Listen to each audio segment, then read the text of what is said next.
Have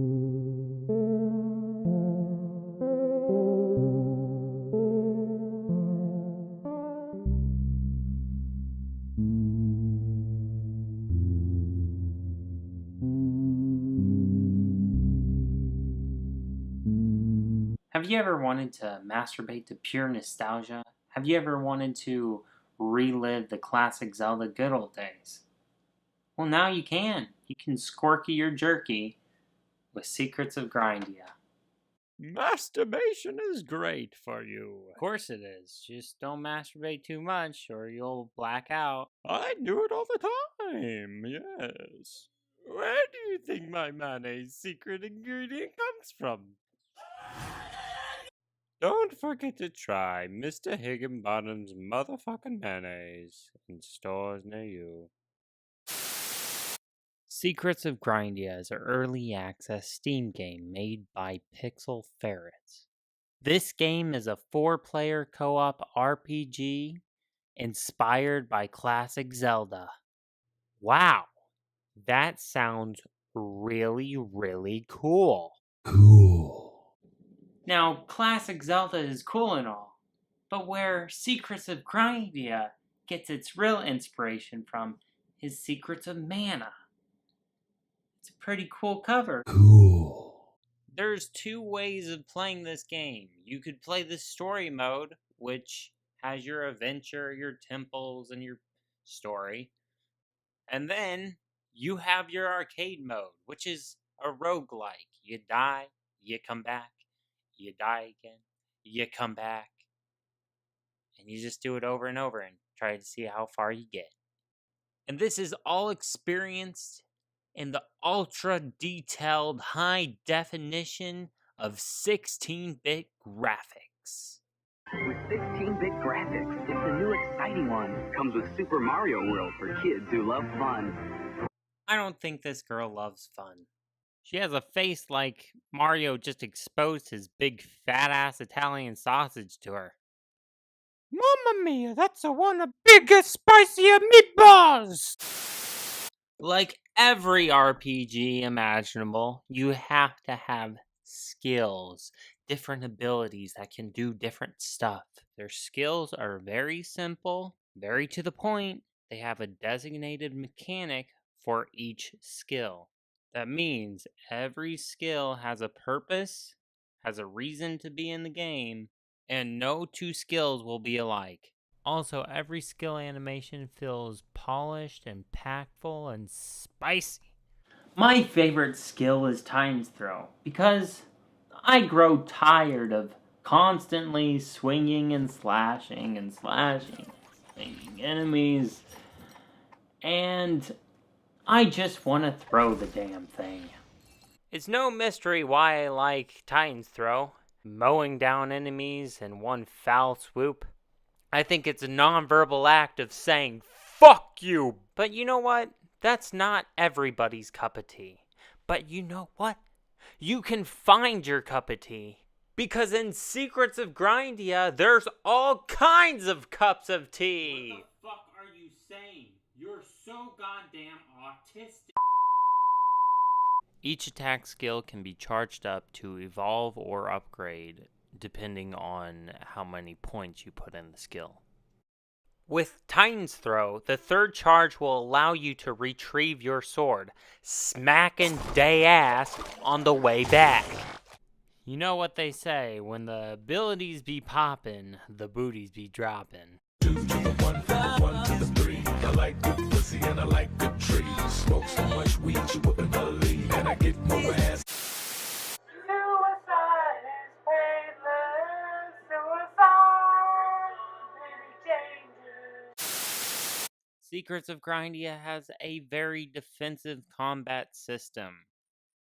You pick up on each enemy's patterns, when to block, when to attack, when to run away. By learning the enemy's patterns, it becomes very transparent that you are getting better, just like in the well-respected Dark Souls series. With that being said, enemies are challenging. They do a sufficient amount of damage if they get a hit in. With a lot of enemies on screen, they can overwhelm you and catch you off guard. So it's very much a mental juggling of enemies' attack patterns. The bee is the first enemy that you'll encounter to show you how important it is to prioritize your targets and how important it is to learn your target's moves. Because bees don't fuck around. Bees always be sucker punching you. Always.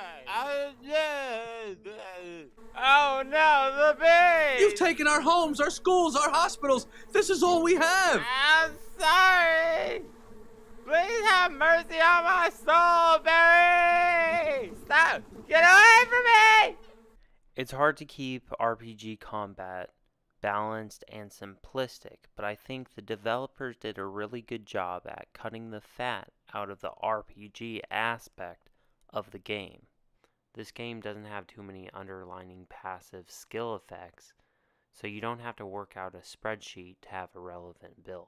And what I'm talking about is more relevant to arcade mode than story mode, because arcade mode, you can only have, 2 passive effects before, you beat the game. And Godspeed to you accomplishing that goal, because it's really hard, and that's a understatement.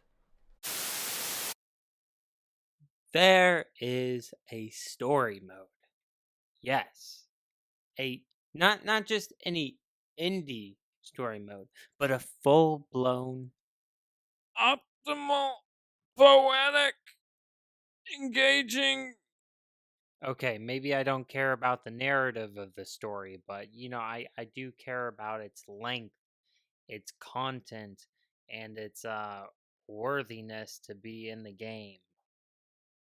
Oui, I will not be your silly little storytelling poetic croissant. Croissant! That's okay. You don't have to like story to like the story mode, because it's just a platform for adventure. You can watch the pretty story in the background, but you're playing the adventure in the foreground. This game has very charming characters. It may be the animations, it may be the dialogue, it may just be because they give you quests. I buy Quest whitening strips and Quest toothpaste. All kidding aside, this game has a lot of bells and whistles that other indie developers wouldn't put the time to make, making this game feel like it's going beyond the Call of Duty to earn the player's respect and to make an exquisite game that will be played for hours and hours. I mean, for Christ's sake, they added housing. Come on. You don't like story? Me neither. You like roguelikes? Me too. You want to jump straight into the action? Then off to arcade mode with you. Be gone, thought. You can't out-level your enemies here. You can't grind to get good. You just have to be good. You have to rely on your skills. It's one thing to fight an enemy in an open world zone, but another thing to fight an enemy in a claustrophobic room. I think I like arcade mode because it's more gratifying to me to kill an enemy that has a threat or or causes tension, and what better not to cause tension than putting all these enemies who are trying to kill you in one room.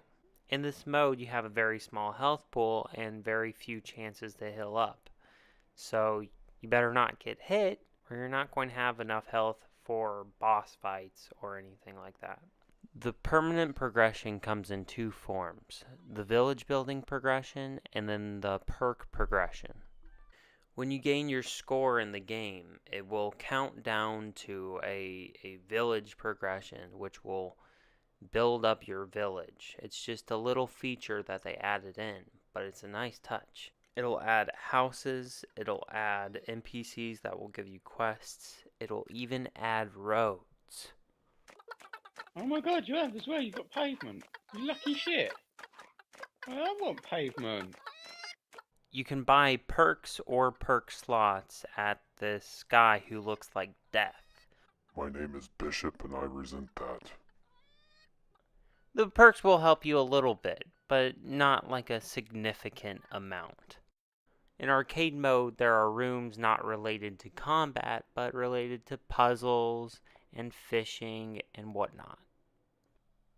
Again, it's one of those nice touches that adds personality to the game mode. Psst, kid, I'm selling health. Wait, isn't that you, Bishop? Hey man, it's hard times, the economy is on a downhill, so don't patronize me. It's tough enough to have a part-time job on the side. Now, can you buy some health? Thank you. Thank you for watching this video and getting to the end. I hope that it piqued your interest for Secrets of Grindea because it's a very, very good game. It's very good. How good is it? I do not know. I am French. Oui, oui. This is a very good game. Blah, blah, blah.